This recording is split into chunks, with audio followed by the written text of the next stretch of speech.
Good evening, guys. I'm going to get this out today.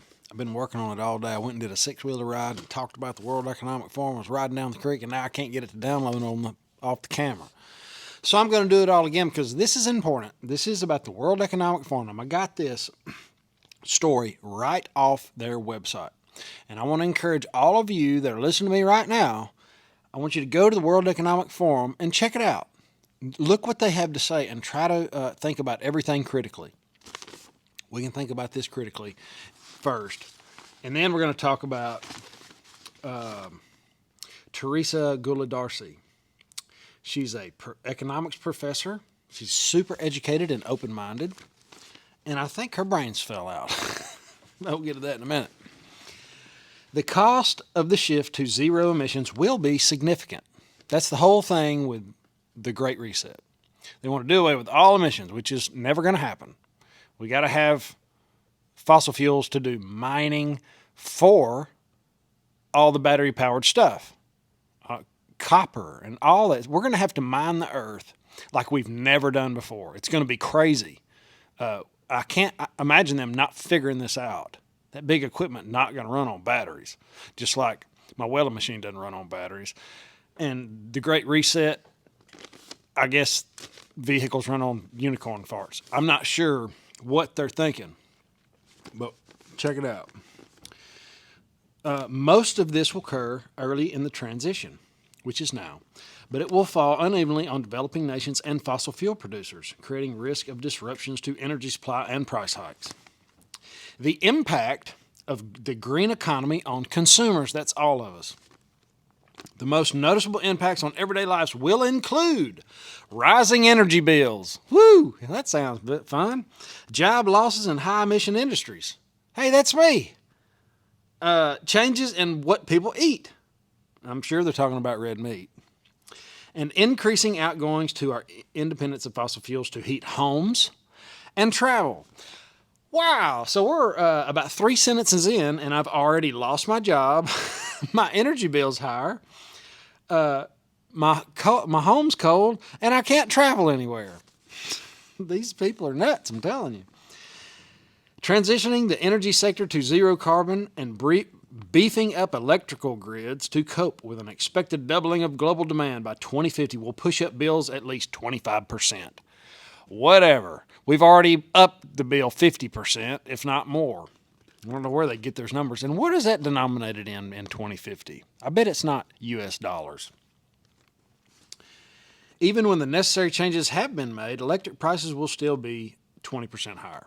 So electricity is going to be really high. If they say 20%, it'll be way more.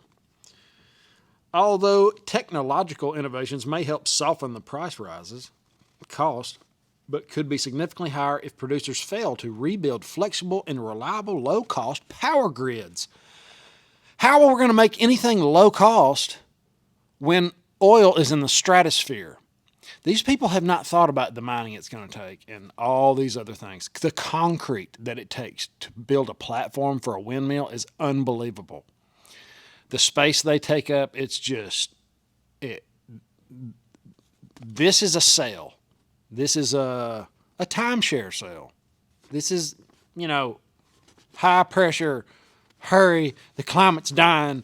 They've got groups that they can join and sob on each other about how they're worried about the climate and how the earth is dying. You evil capitalists are just worried about money and my planet's dying. And it all ended for me at the cow farts. I knew. If that doesn't wake you up, surely you know better. Everybody here watching me knows deep inside cow farts aren't killing the climate. Consumers will face the cost of replacing home heating systems and cars that run off fossil fuels and will have to change their diets to avoid high emissions foods such as meat. However, the total cost of owning and running an electric vehicle will be lower than those of petrol or diesel vehicle in most parts of the world by 2025. High emissions industries, which today account for 20% of global GDP, will be most affected by the transition. The report predicts coal production will be almost halted by 2050, while oil and gas production will be more than half. There will also be a 30% rise in the cost of producing steel, while cement making will become 45% more expensive. So, everything's going up. They hadn't talked about inflation yet. All right, here's Teresa. Now, this came out yesterday. Miss Professor Teresa, very open-minded lady, she says, to deal with gas prices, it's worth considering public transportation. Okay, I can kind of go with that. And when it comes to food, the professor says, don't be afraid to explore. This means going for, quote, tasty meat substitutes, such as veggies, lentils, or beans. As meat prices have shot up 14%, you better try 50%, lady. Quote, plan to cut out the middle creature and consume plants directly. It's more efficient, healthier, and cheaper way to get calories. They're talking about cows, and I guess chickens and, meat. Here's the deal. Nobody gets to tell me what I put in my body, nor you. That's not up to them or anybody else. They want to overlord this. All this is to control the population, the peasants. Everybody meets in Davos, all the elites. They meet in Davos and they discuss how the peasants are using up all the resources and what they can do. Well, we can't feed them meat. That's too, it's causing too much emissions. Well, feed them bugs and tell them to eat seeds and grass. No, I'm going to eat what I want to eat, and you are too. We're not falling for this garbage. And here, I saved the best part for last. Here's the cherry on top. This is about your pets. If you are one of many Americans who become a new pet owner during the pandemic, you might want to rethink that costly pet. What do you mean? Whatever do you mean, you overeducated weirdo? How do you rethink it? What do you think we ought to euthanize it? Get rid of it because it costs money? Because pet medical needs are costly. It may sound harsh, but researchers actually don't recommend pet chemotherapy. Now, I don't know. See, they go all the way over to the left side on this. But just know that's what the people want that are pushing the Great Reset. And I don't know. There's a whole lot more on here. But I just want to take a second and talk to you for real because these people really are worked up. And when I started gathering information and looking and watching these people, those snowflakes lose their mind. And if you want to know what's happening 15 years from now, look at what the professors are teaching our kids now. What they were teaching 15 years ago is happening now. So this is in the mail. Just know it.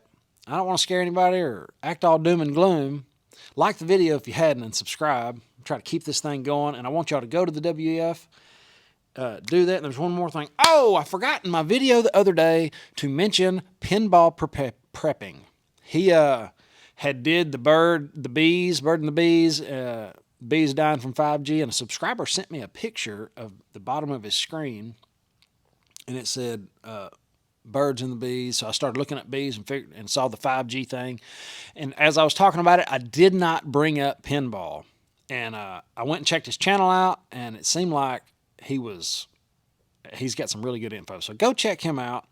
If you're waiting on a coffee cup, I'm collecting emails, and we are securing a way to pay for them. And that price is pretty accurate. That was this morning. Silver premiums are going up. The price seems to be coming down just a little bit, but the premiums it's about the same as it was. And that's what's going to happen. That's kind of par for the course because it's probably the most undervalued asset on the earth, in my opinion. So, guys, y'all have an awesome, awesome evening. I will see you in the morning.